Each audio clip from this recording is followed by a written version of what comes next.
Good morning class. Next जो अपना topic है वो है क्वाड्रेटिक इक्वेशन। तो ये क्या होती है ये तो मैं आपको समझा दूंगा, तो कॉपी और पेन लेकर बैठ जाना और उससे पहले अपने आंखों को खोल के देख लेना और कानों को खोल के सुन लेना कि बहुत ज्यादा इंपॉर्टेंट टॉपिक है क्लास 10th के लिए क्वाड्रेटिक इक्वेशन। 10th में जब पढ़ लेना, अभी एक बार पढ़ लो, 10th में तो केवल फिर रिवाइज ही करना पड़ेगा आपको। ठीक है, ये तो क्वाड्रेटिक इक्वेशन की 10th में जितना है ना आपको क्वाड्रेटिक इक्वेशन, उसका एक छोटा सा हिस्सा है। ठीक है, मान लो इतना है ना क्वाड्रेटिक इक्वेशन, तो ये तो केवल इतना सा पार्ट है उसका, तो हम तो इतने सा पार्ट भी अभी मजबूत कर लेते हैं ना। ठीक है, तो क्वाड्रेटिक इक्वेशन मतलब जिसमें x की पावर 2 हो। क्या हो? x की पावर 2 हो, मैक्सिमम पावर 2 हो। ये आप लोग 2.1 में आपको बताया था मैंने कि x की पावर 2 होती है तो उसको अपन मैक्सिमम मतलब डिग्री 2 हो तो वो इक्वेशन क्वाड्रेटिक इक्वेशन होती है। इसकी जनरल फॉर्म होती है ax² plus bx plus c। यहाँ पे a b c कोफिशिएंट्स होते हैं और a जो है वो 0 नहीं हो सकता है। अगर 0 ही हो गया तो ये पूरी टर्म 0 हो जाएगी और ये bx प्लस c बच जाएगा, तो x की डिग्री 1 हो जाएगी, लीनियर इक्वेशन हो जाएगी। इसलिए x की पावर 2 रहना जरूरी है, इसलिए a 0 नहीं हो सकता है। ठीक है, अब इसको सॉल्व करते टाइम आपको इसके फैक्टर करने हैं, तो कैसे करेंगे? तो देखिए, सबसे पहले आप a b और c को अलग अलग लिख दीजिए। उसके बाद a और c, a इंटू सी को फाइंड कीजिए। a इंटू सी आपने फाइंड कर लिया। a इंटू सी फाइंड करने के बाद यहाँ पे जो है ये और यहाँ पे जो है वो उनको मल्टीप्लाई कर दीजिए, a इंटू सी आ जाएगा आपके पास। सिंपल है, एग्जाम्पल समझ लेंगे। और स्टेप नंबर 2 है जो b है आपके पास, ये इसके टुकड़े कीजिए। क्या कीजिए? इसके टुकड़े 2 हिस्सों में। और टुकड़े कैसे होने चाहिए कि प्लस या माइनस करने में तो फिर से b आए और मल्टीप्लाई करने पे क्या है? a इंटू सी है, उन्हीं दोनों टुकड़ों को। ठीक है, मल्टीप्लाई करने पे तो a into C R, plus minus करने पे फिर से क्या है? b आ जाए। ठीक है, तो अब दिमाग में मुझे पता है इतने में से इतना ही आया होगा। इस टॉपिक की बात कर रहा हूं क्योंकि अब जो एग्जाम्पल करेंगे, एग्जाम्पल ज्यादा समझ में आता है ना आपको, तो एग्जाम्पल करते हैं तो एग्जाम्पल से आपको और समझ में आ जाएगा। तो देखिए, एग्जाम्पल नंबर आपकी बुक का लेते हैं 2.5 से 4 से पहले जो एग्जाम्पल नंबर है 13 चैप्टर 2 का। एग्जाम्पल नंबर 13 क्या बोल रहा है? देखिए, एग्जाम्पल नंबर 13 बोल रहा है कि फैक्टराइज, एग्जाम्पल नंबर 13 फैक्टराइज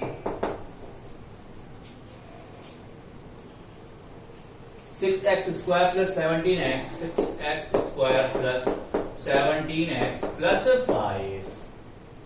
ठीक है, 6x² प्लस 17x प्लस 5 से कंपेयर, इसको फैक्टराइज करना है तो pहले इसको कंपेयर करो ax² plus bx plus c से। Compare with ax² plus bx plus c। ax² plus bx c से कंपेयर कर, तो a की वैल्यू विद साइन लेनी है आपको, प्लस है तो मतलब हो जाए, लेकिन माइनस लगाना है। a की वैल्यू है 6, x² के साथ a तो है ना, b की वैल्यू है 17 और c की वैल्यू है 5। अब मैंने कहा था स्टेप नंबर 1 क्या होगी आपकी? स्टेप नंबर 1 सबसे पहले फाइंड करोगे a इंटू सी। 6 इंटू 5 आपके पास हो जाएगा 30। आ गया? फिर स्टेप नंबर 2 में क्या करना था? जो b है 17, उसके टुकड़े करने थे। कैसे? कि या तो प्लस करो, माइनस करो, दोनों में से कुछ भी करो, वापस से 17 यानी b आ जाए और मल्टीप्लाई करने पे कितना आना चाहिए? 30 आना चाहिए। तो शायद 15 और 2 को मैं लूंगा तो देखो प्लस करने पे तो 17 आ रहा है और दोनों को मल्टीप्लाई करने पे कितना आ रहा है? 30 आ रहा है। तो ये टुकड़े हो गए यहाँ पे आपके। ठीक है, ये आपने कॉपी में कर लिए, ये भी कॉपी में करना है आपको। ठीक है, 17 टुकड़े कर दिए, 15 और 2 में ऐड कर लो, वापस 17 आ रहा है, मल्टीप्लाई कर लोगे तो 30 आ जाएगा। तो अब आप जो इक्वेशन थी आपकी, ये वाली इक्वेशन, इसको फिर से लिखेंगे 6x² प्लस 17x प्लस 5 आपने लिख दिया। ठीक है, तो अब आप लोगों को 17 को तोड़ा है आपने 6x²।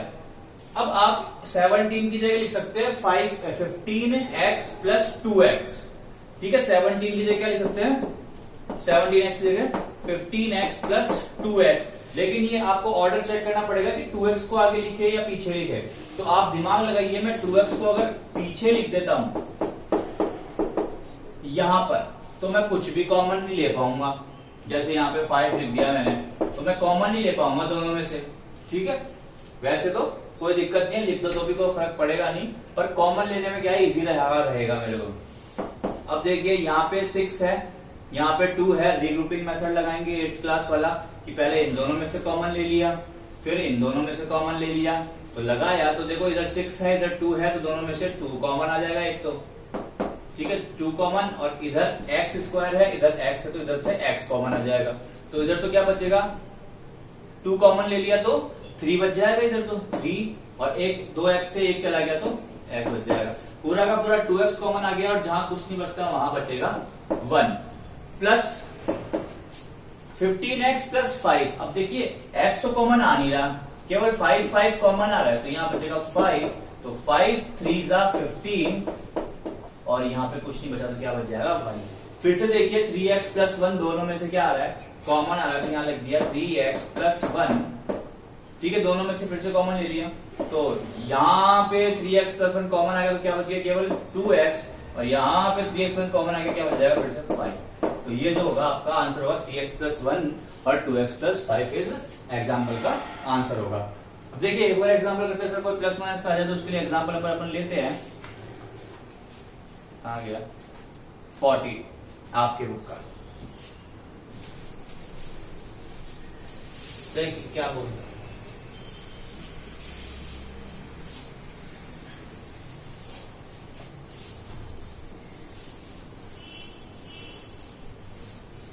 टुकड़े जो है ना वो आपको अपने आप प्रैक्टिस करोगे, जो अपने आप तोड़ने आएंगे, ऐसे आप लोग हवा में नहीं तोड़ पाओगे उनको, ठीक है ना। कहीं आप सोचोगे सर टुकड़े नहीं हो पा रहे, तो टुकड़े करने के लिए बहुत दिमाग लगाना पड़ेगा आप लोगों को, ऐसे नहीं होंगे टुकड़े।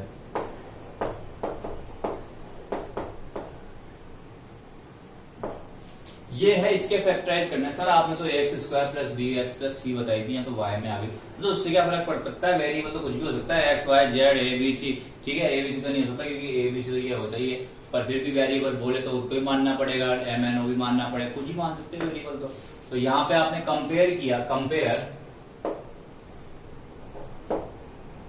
विद ए, अब आपको एक्स स्क्वायर लिखने में दिक्कत आ रही है तो ए वाई स्क्वायर लिख लेना, बाकी सही तो x square plus b x plus c ही रहेगा, वरना आप a y square plus b y plus c भी लिख सकते हैं, उससे कोई फर्क नहीं पड़ेगा। देखा ए के इसके साथ तो कुछ भी नहीं है, तो जिसके साथ कुछ नहीं होता उसके साथ 1 होता है, ठीक है। बी की जगह है 5 नहीं -5, और सी की जगह है 6, ठीक है। सबसे पहले स्टेप नंबर 1 में आए, आपको पता ही है स्टेप नंबर 1 में क्या करना है, a इंटू सी करना है। a इंटू सी यानी 1 इंटू 6 किया तो आया आपके पास 6। स्टेप नंबर 2 की कि भैया जो b है उसके टुकड़े करने हैं मेरे, कि प्लस या माइनस करने पे तो फिर से माइनस का 5 आ जाए, और मल्टीप्लाई करने पे प्लस का 6 आ जाए। तो देखिए -3 और -2 जब मैं इसको करूंगा तो -3 और -2 आपको पता है -5 होता ही है, और -3 मल्टीप्लाई -2 कितना हो जाएगा 6 हो जाएगा। तो ये आपके पास इस तरह से टुकड़े आ जाएंगे, पर ये -3 -2, तो इस -5 y की जगह क्या लिखोगे आप लोग, -3y -2y, -2y -3y लिख सकते हो, कोई फर्क नहीं पड़ेगा कि ये यहाँ पे 1 है तो उससे कोई फर्क पड़ने वाला नहीं है यहाँ पे। तो आपने इक्वेशन लिखी फिर से y स्क्वायर -5y + 6, ठीक है। y स्क्वायर -5 की जगह आपने लिखा -3y -2y + 6। मैं वापस से कर लो, माइनस का 5y आ रहा है, दोनों में से क्या कॉमन आ रहा है, y कॉमन आ रहा है केवल, तो यहाँ बचेगा y, यहाँ बचेगा -3। यहाँ पे अगर आप -2 कॉमन लेते हो तो माइनस को जब ब्रैकेट से अंदर मल्टीप्लाई करते हैं तो भी साइन चेंज होते हैं, और ब्रैकेट के बाहर लेते हैं तो भी साइन चेंज होते हैं। तो आप देखो ये माइनस जो है इन दोनों के से बाहर लिया है, माइनस में आप कॉमन लिया है आपने -b, तो अंदर के साइन को भी क्या करना पड़ेगा, आपको चेंज करना पड़ेगा। जैसे ये माइनस का था तो ये किसका हो जाएगा, यहाँ पे y, और ये प्लस का था तो ये किसका हो जाएगा, माइनस का, और 6 में से 3 कॉमन आ गया, सॉरी 2 कॉमन आ गया तो कितना बचेगा आपके पास, 3 बचेगा। ठीक है, फिर से y माइनस 3 बच गया आपके पास, तो यहाँ कितना बचा y, और यहाँ कितना बचा -2। यही इसका क्या हो जाएगा, आंसर हो जाएगा y माइनस 3 y माइनस 2। तो उम्मीद करता हूँ कि क्वाड्रेटिक इक्वेशन आपको समझ में आ गई होगी। फिर भी अगर कुछ नहीं आता है तो अपनी एक्सरसाइज 2.4 जो है उसका जो क्वेश्चन नंबर 4 है उसको सॉल्व कीजिए। नहीं आता तो कमेंट में आप प्रॉब्लम नंबर बता दीजिए, हम आपको इस प्रॉब्लम को सॉल्व कर देंगे। Thank you class.